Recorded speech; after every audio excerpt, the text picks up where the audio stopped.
বিসমিল্লাহির রহমানির রহিম।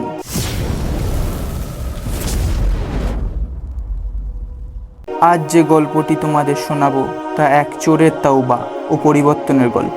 এই গল্পে আমরা দেখব কিভাবে একজন পথভ্রষ্ট মানুষও আল্লাহর রহমতে সোনার মানুষে পরিণত হতে পারে। বাগদাদের ব্যস্ত নগরে এক চোরের বাস, নাম তার ইবনে সাবাত। তার চুরির কৌশল এমন নিখুঁত ছিল যে শতবার চেষ্টা করেও কেউ তাকে ধরতে পারেনি। বলা হয় সে একবার চুরির শাস্তি হিসেবে এক হাত হারিয়েছিল, কিন্তু তবুও থামেনি। এক রাতে সে শুনল রাজপ্রাসাদে প্রচুর সোনা জড়ো হয়েছে। সেদিন সে মনস্থির করল জীবনে সবচেয়ে বড় চুরি করবে। রাত গভীর হলো, চারিদিক নিস্তব্ধ। ইবনে সাবাত রাজপ্রাসাদের পাঁচির টপকিয়ে ঢুকে পড়ল অন্ধকারে। ভেতরে রাজা ও রানী কিছু আলোচনা করছেন। রাজা বললেন, আমি ঠিক করেছি আমাদের কন্যাকে সেই ব্যক্তির সঙ্গে বিয়ে দেব যে এই রাজ্যের সবচেয়ে দিনদার আল্লাহভীর নামাজি পুরুষ হবে। রানী বললেন, যে সত্যিকারের আল্লাহর পথে থাকবে তাকেই রাজকন্যার সঙ্গী হওয়ার যোগ্য ভাবা উচিত। এই কথা শুনে চোরের মনে ঝড় বয়ে গেল। তার হৃদয়ে এক অপরাধ বোধ যেন ছুরি চালিয়ে দিল। এক মুহূর্তে সে বুঝল প্রকৃত মর্যাদা সোনা বা হিরে নয়, বরং তাকুয়া ও দিনদারিতে। চোর প্রাসাদ থেকে বেরিয়ে মাটিতে বসে পড়ল। তার চোখে জল, মুখে কণ্ঠরুদ্ধ স্বীকারোক্তি, হে আল্লাহ, আমি তো জীবন ভোর অন্যায় করেছি। আজ তাদের কথায় বুঝলাম আমার হৃদয় তো আসলেই খালি। তুমি কি আমাকেও ক্ষমা করবে? সে কাঁদতে কাঁদতে মসজিদের দরজায় সামনে গিয়ে বসে। ফজরের আজান ভেসে আসে। আল্লাহু আকবার, আল্লাহু আকবার, আল্লাহু আকবার।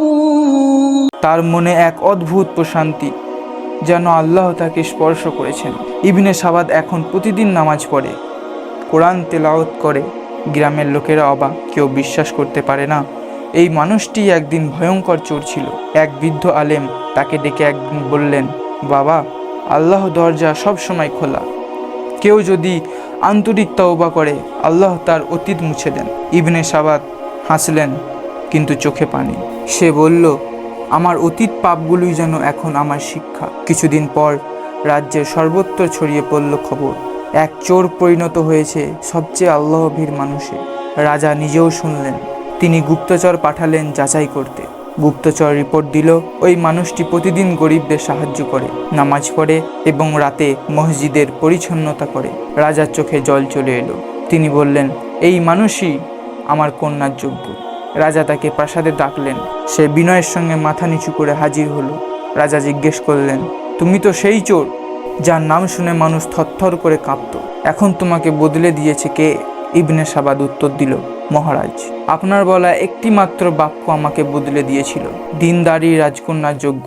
আমার জীবন বৃথা চলে যাচ্ছে। রাজা দাঁড়িয়ে বললেন, তাহলে আজ আমার ইচ্ছাই তুমিই আমার রাজকন্যার স্বামী। ইবনে সাবাত ও রাজকন্যা সুখী সংসার গড়ে তুলল, কিন্তু তাদের জীবনের মূল লক্ষ্য ছিল দিন প্রচার করা। ইবনে সাবাত গ্রামের গরিবদের জন্য মাদ্রাসা প্রতিষ্ঠান করলেন। নাম দিল আল তাওবা ইনস্টিটিউট, অর্থাৎ তাওবার স্থান। লোকেরা তাকে ডাকত সোনার মানুষ নামে, কারণ তার অন্তর ছিল সোনার মতো বিশুদ্ধ। এক রাতে সে নামাজে দাঁড়িয়ে থাকলো। সূর্য ওঠার আগেই সে সেজদাতে প্রাণ ত্যাগ করল।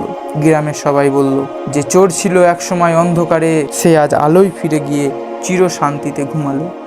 সমাপ্ত। প্রিয় দর্শক, পৃথিবীতে যত বড়ই গুনাহ করা হোক না কেন, আল্লাহর দরজা কখনো বন্ধ হয় না।